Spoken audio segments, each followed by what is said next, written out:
إن الحمد لله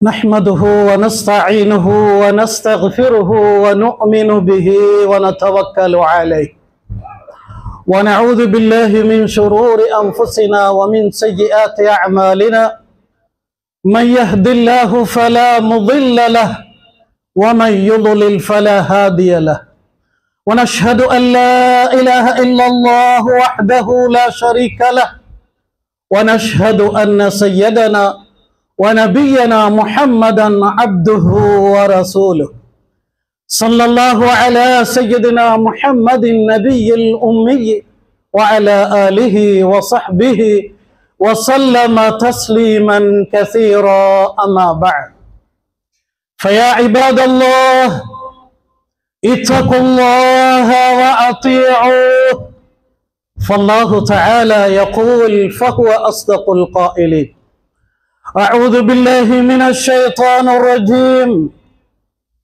بسم الله الرحمن الرحيم والذين يكنزون الذهب والفضة ولا ينفقونها في سبيل الله فبشرهم بعذاب أليم يوم يحمى عليها في نار جهنم فتكوى بها جباههم وجنوبهم وظهورهم هذا ما كنزتم لأنفسكم فذوقوا ما كنتم تكنزون صدق الله العظيم عن أبي هريرة رضي الله عنه قال قال النبي صلى الله عليه وسلم ما نقص مال من صدقة ரவாஹு திருமிதி.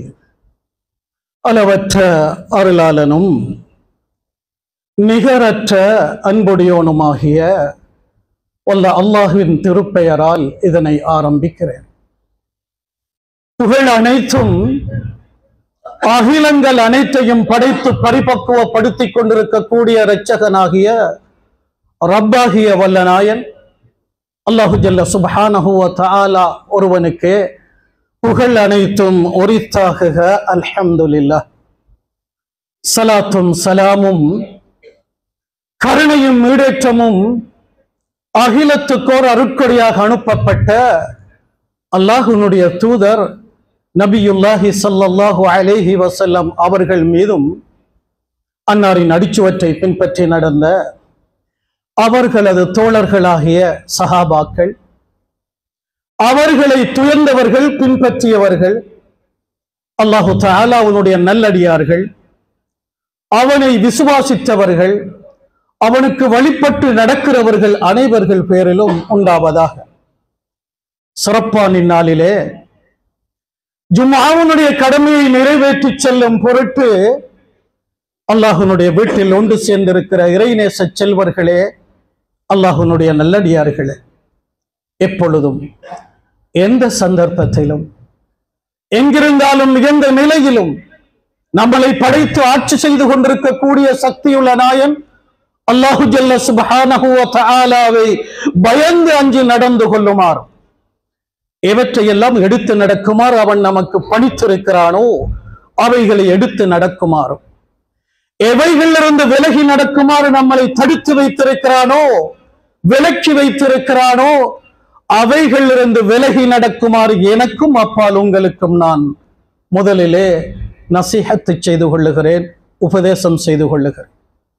அல்லாஹ்வினுடைய நல்லடியார்களே, சிறப்பான ரமலான், கண்ணியமான ரமலான், சொர்க்கத்தினுடைய வாசல்களை அல்லாஹ் திறந்து வைத்திருக்கிறார், சொர்க்கத்தை அலங்கரித்து வைத்திருக்கிறார். நரகத்தினுடைய வாயில்கள் மூடப்பட்டிருக்கிறது, ஷைத்தான்களுக்கு விலங்கிடப்பட்டிருக்கிறது. 83 வருடங்களை விட 1000 மாதம் சிறப்பான ஒரு இரவை அல்லாஹ் மறைத்து வைத்திருக்கிறார்.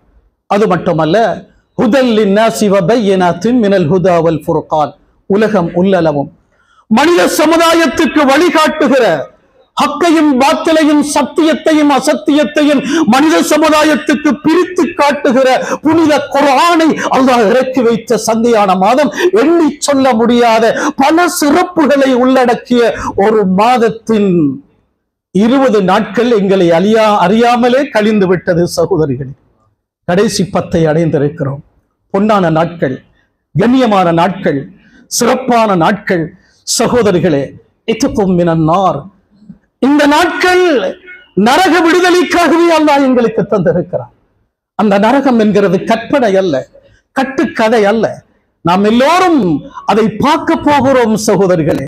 அல்லாஹ் நம் அனைவர்களையும் அந்த கொடிய நரகத்திலிருந்து பாதுகாத்து அவன் தயார் பண்ணி வைத்திருக்கக்கூடிய எந்த கண்ணும் கண்டிராத, எந்த காதும் கேட்டிராத, எந்த உள்ளத்திலும் கற்பனை வந்தில்லாத சுகவாகங்கள் நிறைந்த அந்த சொர்க்கத்துக்கு தகுதியானவர்களாக, அருகதையுடையவர்களாக நம் அனைவர்களையும் அல்லாஹ் ஆக்கி வைப்பானார்.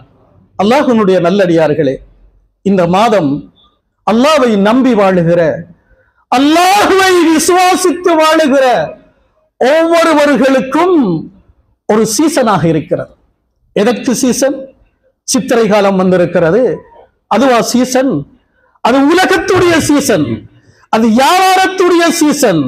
அந்த சீசனுக்கு நாங்கள் நீ முந்தி நான் முந்தி என்று போட்டி போட அல்லாஹ் சொல்லவில்லை. குர்ஆனுடைய பல வசனங்களிலே சாரிஉ இலா மக்ஃபிரத்தின் மின் ரப்பிக்கும் வ ஜன்னத்தின் அர்லுஹா ஸமாவாத்து வல் அர்த் உஇத்தத் லில் முத்தகீன், இன்னொரு இடத்துல சாபிகு, இன்னொரு இடத்தில் ஃபல்யதனாஃபஸில் முத்தனாஃபிஸூன். குர்ஆன் இறங்கிய இந்த மாதத்திலே குர்ஆனை பிரட்டி பாருங்கள் சகோதரர்களே. அல்லாஹ் சுப்ஹானஹு வ தஆலா நமக்கு எதற்கு அவசரம் காட்ட சொல்லுகிறான், எதற்கு தீவிரப்பட சொல்லுகிறான், எதற்கு சோம்பல் படாமல் இருக்க சொல்லுகிறான், எதற்கு இருக்க சொல்லுகிறான்? கடைக்கு போறதுக்கு அல்ல, பஜாருக்கு போறதுக்கு அல்ல, ஸ்கூலுக்கு போறதுக்கு அல்ல, ஆபீஸுக்கு போறதுக்கு அல்ல. அவைகளெல்லாம் அல்லாஹ் ஏற்பாடு செய்தவைகள். நம்முடைய வாழ்வாதாரம் அல்லாஹ் எப்படி எங்களுக்கு நிர்ணயித்திருக்கிறானோ அதே போல அல்லாஹ் தருவான். ஆனால் அல்லாஹ் நம் அனைவர்களுக்கும் அவசரம் காட்ட சொல்லுவது, போட்டி போட சொல்கிறது சகோதரர்களே. எதற்கு தெரியுமா? தொழுகைக்காக, நல்லமல்களுக்காக, தௌபாவுக்காக, இஸ்திக்ஃபாருக்காக, சதக்காவுக்காக, என்னென்ன நல்லமல்கள் இருக்கிறதோ அத்தனை அமல்களிலும் போட்டி போட வேண்டிய ஒரு காலத்தில் இருக்கிறோம். நான் முந்தி நீ முந்தி என்று. அதனால் தான் இந்த பொன்னான மாதத்தை அறிஞர்கள் மௌசிமுல் அமால், அமல்களுடைய நற்கருமங்களுடைய சீசன், நற்கருமங்களுடைய பருவகாலம் என்று வர்ணித்திருக்கிறார். ஜும்மா தொழுகைக்காக சமூகம் கொடுத்திருக்கிறோம். அல்லாஹ்வினுடைய நல்லடியார்களே, ஒரு ஜும்மா தொழுகைக்கு 70 ஜும்மாவுடைய நன்மை எங்களுக்கு கிடைக்கிறது என்றால், ஒரு லுகர் தொழுகைக்கு 70 லுகர் தொழுகையினுடைய நன்மை எங்களுக்கு கிடைக்கிறது என்றால் இது சீசன் இல்லையா? இதை தவற விடுபவர்கள் யார்? எனவே சகோதரர்களே, இருக்கிற 20 நாட்கள் கழிந்து விட்டன. எஞ்சி இருக்கிற இந்த கொஞ்ச நாளை நல்ல முறையிலே பயன்படுத்தி எங்களை பசியில போட வேண்டும் என்ற தேவை அல்லாஹுக்கு இல்லை. அல்லாஹ் கனியுன் அனில் ஆலமீன். அல்லாஹ் உலக மக்களை விட்டும் தேவையற்றவனாக இருக்கிறார். அல்லாஹ் ஏன் நோன்பை தந்தான்? எங்களை பசியில போட வேண்டிய தேவை அல்லாஹுக்கு இல்லையே. அல்லாஹு தஆலா இந்த நோன்பை எங்களுக்கு பயிற்சி பாசறையாக தந்திருக்கிறார். ஒவ்வொன்றுக்கும் இன்று ட்ரைனிங் இருக்கிறது. அதே போல மூமின்களுக்கு நல்லமல்களுக்காக பயிற்சி பெறுகிற காலமாக, தன்னுடைய உள்ளத்திலே ஈமானை வளர்க்கிற, தக்வாவை வளர்க்கிற, இறையச்சத்தை வளர்க்கிற ஒரு காலமாக அல்லாஹ் இந்த ரமலானை எங்களுக்கு தந்திருக்கிறான். யார் நல்ல முறையில் பயன்படுத்துகிறார்களோ அவர்கள்தான் அதிர்ஷ்டசாலி. எனவே அல்லாஹ்வினுடைய நல்லடியார்களே, அன்பு சகோதரர்களே, இந்த புனித மாதத்தில் எங்களால் இஸ்லாம் எங்களுக்கு கற்றுத் தந்திருக்கக்கூடிய என்னென்ன அமல்கள் இருக்கிறதோ, அது தொழுகை மட்டுமல்ல, நோன்பு மட்டுமல்ல, சுன்னத்தான வணக்கங்கள் மட்டுமல்ல, குர்ஆன் இறங்கிய மாதம் எவ்வளவு தூரம் குர்ஆனோடு தொடர்புள்ளவர்களாக இருக்கிறோம், குர்ஆனை எவ்வளவு ஓதி இருக்கிறோம், குர்ஆனுடைய ஹக்கை எந்த அளவுக்கு நாங்கள் நிறைவேற்றுகிறோம் என்பதை நாங்கள் சிந்திக்க வேண்டும். சகோதரர்களே, எங்களுடைய உடம்பால், உள்ளத்தால் என்னென்ன நற்கர்மங்கள் செய்ய முடியுமோ அத்தனை நற்கர்மங்களிலும் நாங்கள் மிக ஆக்டிவாக, சுறுசுறுப்பாக இருக்க வேண்டும். அதே போல பணத்தால், பொருளால் செய்ய வேண்டிய கடமைகளும் இருக்கு. அல்லாஹ்வினுடைய நல்லடியார்கள், நோன்பினுடைய நோக்கங்களில் ஒன்று செல்வந்தர்கள், வயிறு நிறைய உண்டு கழிக்கிறவர்கள், ஏழ்மையின் கஷ்டத்தை உணராதவர்கள், நோன்பிலே பசித்திருந்து வறுமையின், ஏழ்மையின், பசிப்பினியின் கஷ்டத்தை உணர வேண்டும் என்பதும் நோன்புடைய நோக்கங்களில் ஒன்று. எனவே இந்த ரமலானிலே, இந்த மாதத்திலே கொடை வள்ளல்களாக, ஈகையாளர்களாக ஒவ்வொருவர்களும் ஆக வேண்டும். அல்லாஹ்வினுடைய தூதர் கண்மணி ஸல்லல்லாஹு அலைஹி வஸல்லம் ரமலான் வந்துவிட்டால் தொழுகையில் மட்டுமல்ல, குர்ஆன் திலாவத்தில் மட்டுமல்ல, அவைகளிலும் அவர்கள் உற்சாகமாக இருந்தார்கள். அல்லாஹ்வுடைய நபி அவர்கள் ஒவ்வொரு இரவும் குர்ஆனை ஜிப்ரீல் அலைஹிஸ்ஸலாம் அவர்களிடத்திலே சமர்ப்பிப்பார்கள். ஆனால் அவர்களுடைய கடைசி ரமலானிலே, அவர்கள் வஃபாத்தாகிற ரமலானிலே 2 விடுத்தம் ஜிப்ரீல் அலைஹிஸ்ஸலாம் அவர்களிடத்திலே 30 ஜுஸுகளையும் குர்ஆனையும் ஓதி காட்டி இருக்கிறார். அதே போல இத்திகாஃப், லைலத்துல் கத்ரை தேட வேண்டிய நாட்கள். அன்பு சகோதரிகளே, யாருக்கு லைலத்துல் கத்ர் கிடைத்து விட்டதோ அது சின்ன ஒரு விடயம் அல்ல. 83 வருடம் தொடர்ந்து நோன்பு பிடிக்கலாமா? தொடர்ந்து நின்று வணங்கலாமா? தொடர்ந்து எங்களால் அமல் செய்ய இயலுமா? ஒரு அரை மணித்தியாலமே முடியாமல் இருக்கிறது. அல்லாஹ்வுடைய நல்லடியார்களே, அந்த மகத்தான இரவு யாருக்கு கிடைத்து விட்டதோ 83 வருடங்கள் அவர் தொடர்ந்து நல்லமல் செய்த பாக்கியம் அவருக்கு கிடைக்கிறது. எனவே அந்த இரவை தேட வேண்டிய நாட்கள், மஸ்ஜிதிலே இத்திகாஃப் இருக்க வேண்டிய நாட்கள். அல்லாஹ்வுடைய தூதர் அருமை நபி ஸல்லல்லாஹு அலைஹி வஸல்லம் அவர்கள் வஃபாத்தாகிற அந்த ரமலானிலே, கடைசி வருடத்திலே அவர்களுக்கு கிடைத்த ரமலானிலே 20 நாட்கள் பள்ளிக்குள்ளே, மஸ்ஜிதுக்குள்ளே இத்திகாஃப் இருந்திருக்கிறார்கள் ஸல்லல்லாஹு அலைஹி வஸல்லம். அல்லாஹ்வுடைய நல்லடியார்களே, இப்படி அல்லாஹ் எங்களுக்கு நற்கருமங்களுடைய நல்லமல்களுடைய பருவகாலமாக சீசனாக தந்திருக்கிற இந்த ரமலானிலே பொறுப்போக்காக நடப்போம் என்றார். எத்தனையோ முஸ்லிம்கள் நோன்பு நோக்காமல் இருக்கிறார். அது எவ்வளவு பெரிய ஒரு துப்பாக்கியம் என்பதை சிந்தித்து பாருங்கள். அல்லாஹ்வுடைய நல்லடியார்களே, இந்த மார்க்கம் இது அறிவு ரீதியான மார்க்கம். நோன்பிலே அல்லாஹ் எவ்வளவு பிரயோஜனங்களை வைத்திருக்கிறான். பாவங்கள் மன்னிக்கப்படுவது மட்டுமல்ல, நரக விடுதலை மட்டுமல்ல. அன்பு சகோதரர்களே, நோன்பை பற்றி சுருக்கமாக சொல்வதாக இருந்தால் அது மிகப்பெரிய ஒரு நோய் நிவாரணி. இன்று எத்தனையோ டாக்டர்கள் நோன்பு பிடிக்கிறார்கள், எத்தனையோ கிறிஸ்தவர்கள் நோன்பு பிடிக்கிறார்கள், எத்தனையோ யூதர்கள் நோன்பு பிடிக்கிறார்கள். அதன் ரகசியத்தை சொல்லுகிறார்கள். இன்று யாரை பார்த்தாலும் சகோதரர்களே, அவருடைய உடம்பை குறைக்கணும், கொலஸ்ட்ரால் கூடுதலாக இருக்கிறது, சுகர் நீரிழிவு கூடுதலாக இருக்கிறது. டாக்டர்கிட்ட போனா டாக்டர் என்ன சொல்றாரு? நீங்க டயட் பண்ணணும். எத்தனை நபர்கள் டயட் பண்ணுகிறார்? அன்பு சகோதரிகளே, மிகப்பெரிய நோய் நிவாரணி, மிகப்பெரிய டயட், மிகப்பெரிய உணவு கட்டுப்பாடு நோன்புதான். அதனால் தான் அல்லாஹு தஆலா நோன்பை பற்றி சொல்லிவிட்டு சொல்லுகிறார், வ அன் தஸூமு கைருல் லக்கும் இன் குன்தும் தஅலமூன். இஸ்லாம் என்கிறது அறிவு ரீதியான மார்க்கம். இது ஒரு மடத்தனமான மார்க்கம் அல்ல. அல்லாஹு தஆலா நமக்கு தந்திருக்கக்கூடிய ஒவ்வொரு அமல்களையும் அல்லாஹ் இருலோக நன்மைகளையும் வைத்திருக்கிறான். இருலோக பெனிஃபிட்ஸ், இருலோக பிரயோஜனங்களையும் அல்லாஹ் வைத்திருக்கிறான். நோன்புக்கு அல்லாஹ் மறுமையிலே ஆகிராவிலே வைத்திருக்கிற சிறப்பு ஒன்று என்று அல்ல. அது எங்க உம்மா வாப்பா செய்யாத வேலையை செய்ய போகுது. நாளை கியாமத்துடைய நாளையிலே இந்த நோன்பு உயிர் பெற்று அல்லாஹுக்கு முன்னாலே வரும், அல்லாஹ்விடத்திலே மன்றாடும். நமது உம்மாவும் வாப்பாவும், நமது உறவுகளும், நண்பர்களும், குடும்பத்தினர்களும் ஓடுவார்கள். குர்ஆன் சொல்லுகிறது, யௌம யஃபிருல் மர்உ மின் அஹீஹி வ உம்மிஹி வ அபீஹி வ ஸாஹிபத்திஹி வ பனீஹி. ஒரு மனிதன் தன்னுடைய தாயை, தந்தையை, குடும்பத்தை, உறவுகளை விட்டெல்லாம் விரண்டோடுகிற அந்த மஹ்ஷருடைய மைதானத்திலே நோன்பு உயிர் பெற்று அல்லாஹ்வுக்கு முன்னாலே வரும். அது ஒரு உருவத்திலே வரும். அல்லாஹுக்கு முன்னாலே அது வந்து சொல்லும், யா அல்லாஹ், இந்த நபர் உன்னை பயந்து நடந்தான், இந்த நபர் உன்னுடைய கட்டளையை நிறைவேற்றினான், இவன் நோன்பு நோற்றான், பகல் காலங்களிலே உனக்காக பசித்திருந்தான், தாகித்திருந்தான், தன்னுடைய இச்சைகளை கட்டுப்படுத்தினான். யா அல்லாஹ், இவருக்கு நான் சிபாரிசு செய்ய வந்திருக்கிறேன், இவருடைய பாவங்களை மன்னித்து இவரை நீ சொர்க்கலோகத்துக்கு அனுப்புவாயாக என்று நோன்பும் அதே போல குர்ஆனும், இந்த ரெண்டும் அல்லாஹ்விடத்திலே மஹ்ஷர் மைதானத்தில் எங்களுக்காக மன்றாடும் என்றால் இதைவிட சிறப்பு என்ன இருக்கிறது? அல்லாஹ்வுடைய நல்லடியார்களே, அது மட்டுமல்ல, அது மிகப்பெரிய ஒரு நோய் நிவாரணி. மருந்தால் குணப்படுத்த முடியாத கேன்சர், அல்சர் போன்ற பயங்கரமான நோய்களுக்கும் நோய் மருந்தாக இருக்கிறது. இன்று டாக்டர்கள் சொல்லுவதற்கு முன்பு சுகாதார அறிக்கைகளை வாசித்து பார்த்தால் நோன்பு பற்றி எவ்வளவு அழகாக எழுதி வைத்திருக்கிறார்கள். ஆனால் 1400 ஆண்டுகளுக்கு முன்பு விஞ்ஞானத்தின் வாசமே இல்லாத அந்த காலத்தில் அல்லாஹ்வுடைய தூதர் அவர்கள் எப்படி சொன்னார்கள் தெரியுமா? சூமு தஸிஹு, நோன்பு பிடியுங்கள், உடல் ஆரோக்கியத்தை அடைந்து கொள்ளுவீர்கள். உடல் ஆரோக்கியம் பெற வேண்டுமானால் நோன்பு பிடியுங்கள் என்றார்கள் ஸல்லல்லாஹு அலைஹி வஸல்லம். புனித குர்ஆனிலே அல்லாஹ் சொல்லுகிறான், வ அன் தஸூமு கைருல் லக்கும். சாட்டு போக்கு சொல்லி எங்களுக்கு எல்லாம் பசியில் இருந்து பழக்கம் இல்லை, வெயில் காலம், இப்படி எல்லாம் எங்களுக்கு இருக்க முடியாது, எங்களுக்கு நோன்பு பிடிக்க முடியாது, அல்லது எனக்கு அந்த வருத்தம் இந்த வருத்தம், நோய் கேஸ்ட்ரிக் இருக்கிறது, அல்லது வேற வருத்தம், நோய்க்கு விடலாம். உண்மையான நோய் இருக்குமானால், கடுமையான நோய் இருக்குமானால், நீண்ட பிரயாணம் ஒருவருக்கு இருக்குமானால் நோன்பை விடலாம். ஆனால் வேறொரு நாளிலே அவருடைய பிரயாணம் முடிந்ததற்கு பிறகு, அவருடைய நோய் குணமானதற்கு பிறகு அவர் அதை கட்டாயம் கலா செய்ய வேண்டும் என்று அல்லாஹ் புனித குர்ஆனில் சொல்லுகிறார். எனவே நோன்போடு விளையாடக்கூடாது அல்லாஹ்வினுடைய நல்லடியார்களே.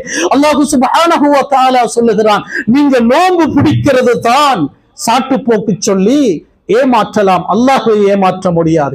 எனவே அந்த இந்த சாட்டு போக்கு சொல்லி நோன்பு பிடிக்காமல் இருப்பதை விட அல்லாஹுக்காக நீங்க இந்த நோன்பு பிடிக்கிறது இருக்கிறதே, அதுதான் உங்களுக்கு சிறந்தது. இன்குந்தும் தஅலமூன், நீங்கள் அறிவுடையவர்களாக இருந்தால், நீங்கள் சிந்திக்க கூடியவர்களாக இருந்தால். உலமாக்கள் எழுதுகிறார்கள், அல்லாஹ் அறிவோடு சம்பந்தப்படுத்தி சொல்லுகிறான் நோன்பை. அல்லாஹ் சும்மா அல்ல உங்களுக்கு தந்தது பசியில போடுறதுக்கு அல்ல. எனவே அல்லாஹ்வினுடைய நல்லடியார்களே, இந்த புனித மாதத்தில் நாங்கள் எல்லா அமல்களையும் செய்வதோடு பொருள் ரீதியான அந்த வணக்கம் மிக முக்கியமாக குர்ஆனிலே அல்லாஹ் சுப்ஹானஹு வ தஆலா அதை பற்றி சொல்லுகின்ற பொழுது, வல்லதீன யக்னிஸூன الذهب والفضة ولا ينفقونها في سبيل الله فبشرهم بعذاب أليم. யாருக்கெல்லாம் நாம் செல்வத்தை கொடுத்திருக்கிறோமோ, பொருளை கொடுத்திருக்கிறோமோ, தங்கம் வெள்ளியை கொடுத்திருக்கிறோமோ, சமுதாயத்தில் செல்வந்தர்களாக ஆக்கி வைத்திருக்கிறோமோ, அவர்கள் அந்த செல்வத்தினுடைய ஹக்கை நிறைவேற்றாமல் இருப்பார்களே ஆனால், ஒரு செல்வந்தன் அவர் சரியாக முறையாக அழகாக கணக்கு பார்த்து தன்னுடைய செல்வத்துக்கு, அதாவது நாளில் ஒன்று, அதாவது 100 ரூபாய்க்கு 2.50% அவர் ஜகாத்தை கொடுக்காவிட்டால், அல்லாஹ்வினுடைய நல்லடியார்களே ஞாபகம் வைத்துக் கொள்ளுங்கள், அவர் நெருப்பை சாப்பிடுகிறார். நெருப்பை தின்றது மட்டுமல்ல, அவரை அல்லாஹ் அவருடைய செல்வத்தை எந்த வழியிலாவது அல்லாஹு தஆலா எடுத்து விடுவார். உண்மையான காப்புறுதி, ஒரு முஸ்லிமுக்கு உண்மையான இன்சூரன்ஸ் பேங்க்ல வைத்து இன்சூரன்ஸ் பண்றதல்ல. நீங்க எந்த பேங்க்ல வைத்து இன்சூரன்ஸ் பண்ணினாலும் ஜகாத்து கொடுக்காட்டி அது இன்சூரன்ஸ் அல்ல, அது காப்புறுதி அல்ல. எந்த வழியிலேயாவது அல்லாஹ் அந்த செல்வத்தை எடுத்து விட்டுவான். சகோதரர்களே, ஜகாத்து கொடுக்காத அந்த தனவந்தர் அல்லது செல்வந்தர் வைத்தியசாலையிலே போய் படுக்க வேண்டி வரும். 2 நாளில் 3 நாளில் கோடிக்கணக்கு பில் வரும் அவருக்கு. அல்லது ஒரு திருடன் வருவான், அல்லது ஒரு ஆபத்தில் மாட்டிக் கொள்வான். அல்லாஹ்வுடைய தூதர் அருமை நபி ஸல்லல்லாஹு அலைஹி வஸல்லம் அவர்கள் சதக்காவை பற்றி சொல்லுகின்ற பொழுது, ஜகாத்தை பற்றி சொல்லுகின்ற பொழுது, ஒரு சஹாபி வருகிறார், யா ரசூலல்லாஹ், நாங்க கஷ்டப்பட்டு சம்பாதிக்கிற பணம், நாங்க வேர்வை சிந்தி சம்பாதிக்கிற பணம், இந்த பணத்துல அல்லாஹ் ஜகாத்து கொடுக்க சொல்லுகிறானே, யா ரசூலல்லாஹ், நாங்க ஜகாத்து கொடுத்தா எங்களுக்கு என்ன கிடைக்கும் என்று சொல்லுங்க. சகோதரர்களே,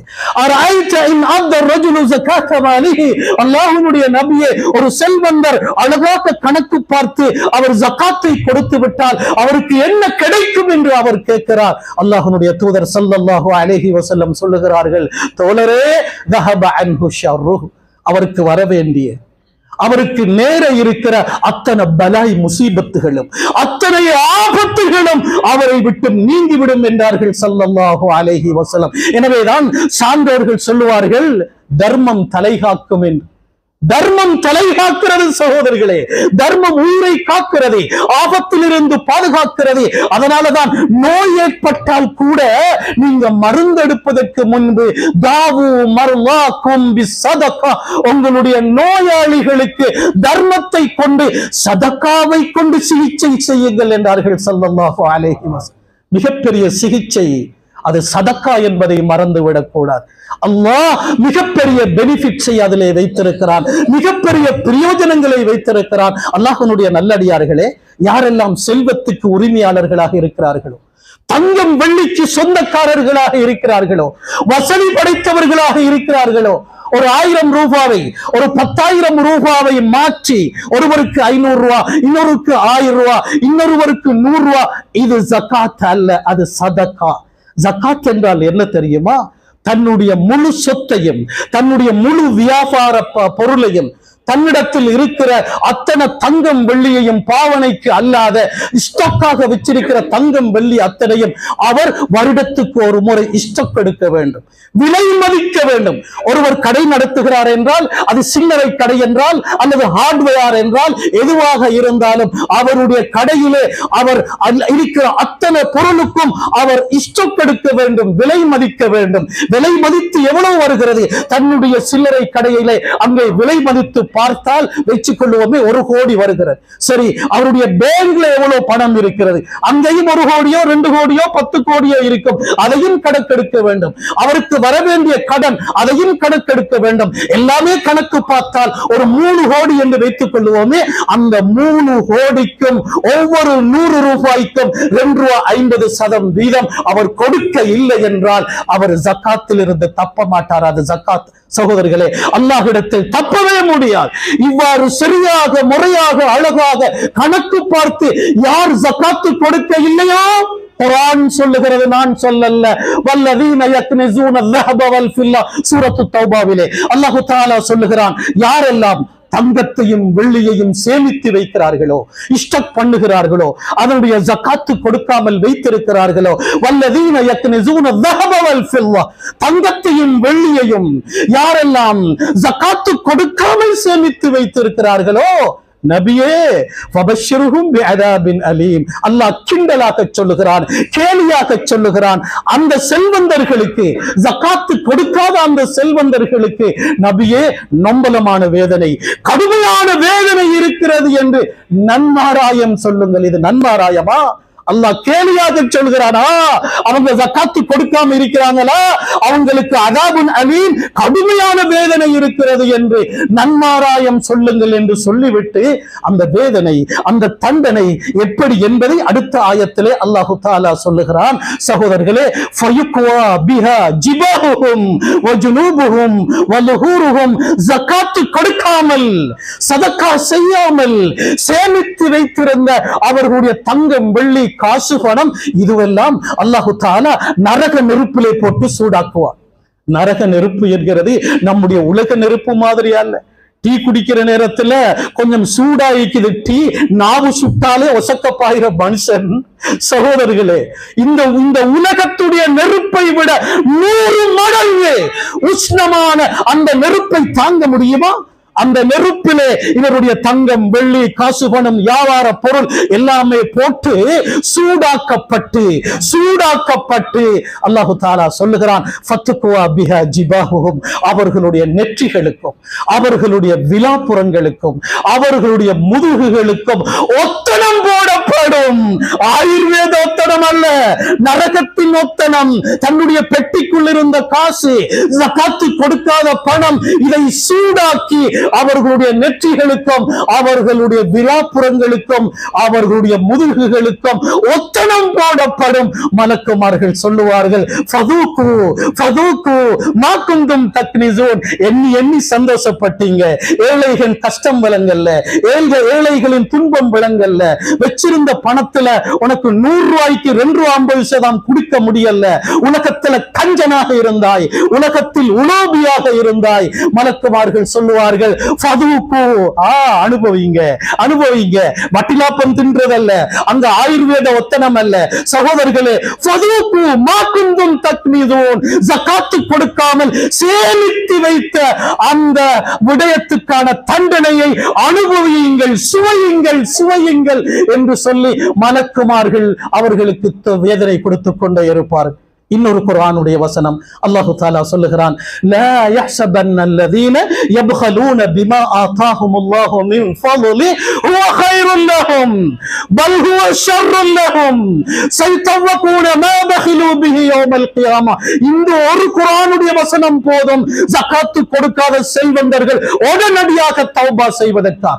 அல்லாஹ் தஆலா சொல்லுகிறான், செல்வம் என்கிறது எல்லாருக்கும் கிடைக்கக்கூடிய ஒன்று அல்ல. உலகத்தில் உழைப்பவர்கள் எல்லாம் பணக்காரர்களாக இல்லை. அல்லாஹ் ஒரு சிலருக்கு பணத்தை கொடுத்து, செல்வத்தை கொடுத்து அல்லாஹ் கண்ணியப்படுத்தி வைத்திருக்கிறான். எனவே செல்வத்தை, பணத்தை அல்லாஹ் தன்னுடைய கொடை என்று சொல்லுகிறான். தன்னுடைய கொடையிலிருந்து யாருக்கெல்லாம் கொடுத்து நாம் சமுதாயத்திலே, ஊரிலே, நாட்டிலே செல்வந்தர்களாக நாம் யாரை ஆக்கி வைத்திருக்கிறோமோ அவர்கள் கஞ்சத்தனம் செய்யறது, அவங்க உலோபித்தனம் செய்யறது. சொல்லுவாங்களே, சாப்பிட்ட கையால காக்க விரட்ட மாட்டாண்டு, அப்படி கஞ்சர்களும் இருக்கிறார்கள். இந்த புனித ரமலானிலும் அல்லாஹ்வுடைய நல்லடியார்களே, அல்லாஹு தஆலா சொல்லுகிறார், நம்முடைய கொடையிலிருந்து கொடுத்து யாரை நாங்கள் செல்வந்தர்களாக ஆக்கி வைத்திருக்கிறோமோ அவர்கள் ஜகாத்து கொடுக்காமல், சதக்கா செய்யாமல் உலோபித்தனம் செய்வது நல்லது என்று நினைக்க வேணாம். குர்ஆன் அல்லாஹ் சொல்லுகிறான், நல்லது என்று நினைக்க வேணாமா? நான் இஷ்டம் பண்ணி வச்சிருக்கேன், நான் மௌத்தானாலும் என் மனைவிக்கு, என் பேர பிள்ளைகளுக்கு சும்மா இருந்து தின்னேலும். அன்பு சகோதரர்களே, அல்லாஹ் பாதுகாக்கணும். ஜகாத்து கொடுக்காத பணம், அல்லாஹ் சொல்லுகிறான், தங்கம் வெள்ளி, அதை நீங்கள் ஜகாத்து கொடுக்காம உலோபித்தனம் செய்வது நல்லது என்று நினைக்க வேணாம். பல் ஹுவ ஷர்ருல் லஹும், அது அவர்களுக்கு கேடு, அது அவர்களுக்கு நாசம். அது மட்டுமல்ல, அல்லாஹ்வுடைய பாதையில் செலவழிக்காமல், ஏழைகளுக்கு கொடுக்காமல், ஜகாத்தை நிறைவேற்றாமல் சேமித்து வைத்த அந்த பணம் இருக்கிறதே, அதை பாம்பாக ஆக்கப்படும். சகோதரர்களே, அங்கே ஒத்தனம் போடப்படும் என்று சூரத்து தௌபாவிலே அல்லாஹ் சொல்லுகிறான். இந்த குர்ஆனுடைய வசனத்திலே அல்லாஹ் சொல்லுகிறான், அவர்களுடைய சொத்து, தங்கம், வெள்ளி இவைகளை பாம்பாக ஆக்கப்பட்டு எதை உலோபித்தனம் செய்தார்களோ அவருடைய கழுத்துகளிலே அணிவிக்கப்படும். அல்லாஹ்வுடைய நல்லடியார்களே, அவருடைய கழுத்தில் இருக்கிறது அவருடைய சொத்து, அவருடைய செல்வம். பாம்பு மாலை, பூமாலை அல்ல, பாம்பு மாலையாக அவருடைய கழுத்திலே சுத்தி கொள்ளும். உலகத்தில் இருக்கிற புடையன் நல்ல பாம்பு மாதிரி அல்ல, நரகத்தின் பாம்பு. அது சொல்லும், அவருடைய கழுத்திலே சுத்தி கொண்டு அந்த பாம்பு அவருடைய நெற்றி பொற்றியை கொத்தும், சொல்லும், அன கன்சுக அன மாலுக, மனிதனே உனக்கு தெரியுமா நான் யார் என்று? நான் தான் உனது பொக்கிஷம், நான் தான் உனது பணம், பொருள். நீ சேமித்து வைத்தாயை ஜகாத்து கொடுக்காமல், அன கன்சுக அன மாலுக, நான் தான் உன்னுடைய பொக்கிஷம், நான் தான் உன்னுடைய பணம் என்று அவனை வேதனை செய்து கொண்டே இருக்கும் என்றார்கள். குர்ஆன் சொல்லுகிறது இதை. எனவே அல்லாஹ்வுடைய நல்லடியார்களே, அது மட்டுமல்ல, இன்னொரு எச்சரிக்கை இருக்கிறது. அருமை நபி ஸல்லல்லாஹு அலைஹி வஸல்லம் சொன்னார்கள், மௌத்துடைய நேரத்திலே, யா அல்லாஹ், நான் உலகத்தில் இப்படியெல்லாம் செய்யல, என்ன உலகத்துக்கு திருப்பி அனுப்புவாயாக என்று யார் சொல்லுவார் என்றால், ஒரு செல்வந்தன் அவருடைய செல்வத்தின் மூலம் செய்ய வேண்டிய 2 கடமை, ஒன்று ஜகாத், அடுத்தது ஹஜ்ஜி. ஜகாத்தையும் ஹஜ்ஜையும் அல்லாஹ்வுக்காக, பேருக்கும் புகழுக்கும் அல்ல, அல்லாஹ்வுக்காக ஜகாத்தையும் ஹஜ்ஜையும் நிறைவேற்றாத ஒரு செல்வந்தர் மௌத்துடைய நேரத்தில், சக்ராத்துடைய நேரத்தில் அவர் அல்லாஹ்விடத்தில் சொல்லுவாராம், யா அல்லாஹ், நீ எனக்கு பணத்தை தந்திருந்தாய், பணத்தால் செய்ய வேண்டிய 2 கடமைகளை நான் செய்யல, முறையாக கணக்கு பார்த்து ஜகாத்து கொடுக்கல, ஹஜ்ஜையும் செய்யல, அதனால என்ன உலகத்துக்கு திருப்பி அனுப்பு யா அல்லாஹ், இந்த 2ஐயும் நான் நிறைவேற்றி விட்டு வருவேன் என்று மௌத்துடைய நேரத்தில் சொல்லுவானாம். அப்படி சொல்லிவிட்டு மௌத்தானால் அவன் காஃபிராகத்தான் மௌத்தாகுவான் என்றார்கள் அல்லாஹ்வுடைய தூதர் ஸல்லல்லாஹு அலைஹி வஸல்லம். அல்லாஹ்வுடைய நல்லடியார்களே, அல்லாஹ் தான் எங்களுக்கு பணத்தை தந்தான், நாங்கள் தேடியது அல்ல. வமிம்மா ரஸக்னாஹும் யூன்ஃபிகூன், உங்களோட திறமை அல்ல உங்கள்கிட்ட பணம் வந்து சேர்ந்தது. உங்களோட ஒரு நரம்பு அல்லாஹ் மாத்தி வச்சிருந்தா எப்படி இருப்பீங்க? சம்பாதிச்சிருப்பீங்களா? எனவேதான் அல்லாஹ் சொல்லுகிறான், நாம் உங்களுக்கு தந்தது, வமிம்மா ரஸக்னாஹும் யூன்ஃபிகூன், நாம் உங்களுக்கு தந்ததை நிறைவேற்றுங்க, செலவழிங்க. எனவே சதக்கா வேறு, ஜகாத் வேறு, ஜகாத்துல் ஃபித்ரா வேறு, ஹதியா வேறு. இதனுடைய வித்தியாசம் விளங்கி இருக்க வேண்டும். ஜகாத் என்கிறது யாருக்கு கடமை? எல்லாருக்கும் அல்ல. ஒருவர் 10,000 ரூபாய் கையிலே வைத்திருக்கிறார், இன்னொருவர் 25,000 ரூபாய் கையிலே வைத்திருக்கிறார். அவர் 100 ரூபாய்க்கு 250 கொடுக்கணுமா? இல்லை சகோதரர்களே. ஜகாத் கடமையாகுவதற்கு ஆரம்ப தொகை ஒன்று இருக்கிறது இஸ்லாத்திலே. ஆரம்ப தொகை, அதற்கு நிசாப் என்று அரபியிலே சொல்லுவார்கள். அந்த ஆரம்ப தொகையை யார் அடைகிறார்களோ அவர்கள் அனைவர்களும் சரியாக முறையாக கணக்கு பார்த்து 100 ரூபாய்க்கு 2.50% கொடுத்தே ஆக வேண்டும். அந்த ஆரம்ப தொகை என்ன? கிட்டத்தட்ட உலமாக்களுக்கு இடையிலே கருத்து வேறுபாடு இருக்கிறது. நிறைய திறமையான உலமாக்கள் இருக்கிறார்கள், கேட்டுக்கொள்ளலாம். அல்லாஹ்வுடைய நல்லடியார்களே, ஒருவர் பாவிக்காத தங்கம், பாவிக்காத தங்கம், வியாபாரத்துக்காக வைத்திருக்கிற தங்கம், தங்கம் மட்டுமல்ல, அதே போல கடையில் இருக்கிற வியாபார சரக்கு சாமான்கள், அது என்ன கடையாக இருந்தாலும், அது வெற்றிலை கடையாக இருந்தாலும், ஹார்ட்வேராக இருந்தாலும், அல்லது கோல்ட் ஹவுஸாக இருந்தாலும், கார் சேலாக இருந்தாலும், அன்பு சகோதரர்களே, யாருக்கு அந்த ஆரம்ப தொகை அடைந்து விடுகிறதோ, ஆரம்ப தொகை என்ன? 10.25 பவுன், 10.25 பவுன், கிட்டத்தட்ட 95 கிராம் தங்கம், 95 கிராம் தங்கமோ அல்லது அந்த தொகையினுடைய பெறுமதியான வியாபார பொருளோ காசு பணமோ யாரிடத்தில் இருக்கிறதோ அவர்கள் எல்லாருக்கும் ஜக்காத் கடமை சகோதரர்களே. அதற்கு குறைவானவர்களுக்கு ஜக்காத் கடமை இல்லை, அது சதக்கா, அவங்களுக்கு விரும்பிய மாதிரி அவர்களுக்கு சதக்கா செய்யலாம். எனவே இந்த ஆரம்ப தொகை நிசாபை அடைந்தவர்கள் 95 கிராம் தங்கமோ அல்லது தங்கத்தின் பெறுமதியான பணமோ வியாபார பொருளோ யாரிடத்தில் இருக்கிறதோ அவர்கள் சரியாக கணக்கு பார்க்க வேண்டும். கடையாக இருந்தால் ஸ்டாக் எடுக்க வேண்டும், அது ஸ்டாக் எடுக்கிற முறை இருக்கிறது, அது எந்த விலையில அவர் விலை மதிக்க வேண்டும். இவ்வாறு எல்லாம் செய்து 1 கோடியோ 2 கோடியோ எத்தனை வந்தாலும் 100 ரூபாய்க்கு 2 ரூபாய் 50 சதம் அவர் கொடுத்தே ஆக வேண்டும். அதுதான் ஜகாத். அல்லாஹ் இதற்கு மிகப்பெரிய பிரயோஜனத்தை வைத்திருக்கிறான், இந்த பூமியிலே பரக்கத்தை வைத்திருக்கிறான்.